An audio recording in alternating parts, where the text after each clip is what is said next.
Break બાદ આપનું સ્વાગત છે। નજર કરીશું અન્ય સમાચાર પર।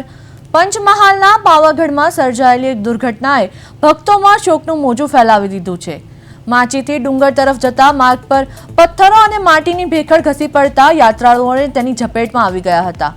વહીવટીતંત્ર દ્વારા યુદ્ધના ધોરણે બચાવ કામગીરી હાથ ધરવામાં આવી હતી। ઘટનાની ગંભીરતાને ધ્યાનમાં રાખીને આરબી, ફોરેસ્ટ પોલીસ અને મહેસૂલી તંત્રની એક સંયુક્ત ટીમ બનાવવામાં આવી છે।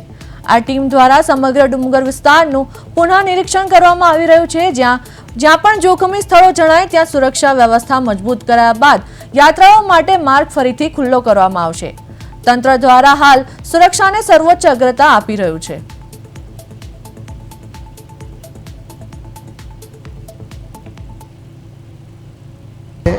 વહેલી સવારે જે ઘટના બની લેન્ડસ્લાઇડિંગની, એમાં 2 જણનો આપણી વચ્ચે આજે 2 જણ રહ્યા નથી, એમનો સ્વર્ગવાસ થયો છે અને બાકીના જે 2 જણ છે એમની અત્યારે ટ્રીટમેન્ટ ચાલી રહી છે।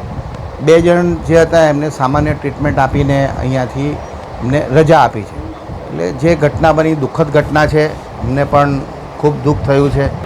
ઘટના બાદ અમે અવર જવર હાલ હમણાં બંધ કરાવી છે અને 4 એજન્સીઓ છે જે આરએનબી, ફોરેસ્ટ, પોલીસ અને મહેસૂલી તંત્ર અને ડિઝાસ્ટર તંત્ર, તેમની એજન્સી બનાવી અમે આખા રૂટનું રીઇન્સ્પેક્શન કરાવી રહ્યા છીએ અને રૂટમાં આવા કોઈ બીજા સ્પોટ હોય તો પણ આઈડેન્ટિફાઈ કરાવી અને તંત્ર એની કરેક્શન કરવા તૈયાર છે અને ત્યારબાદ યાત્રા રાબેતા મુજબ શરૂ થાય।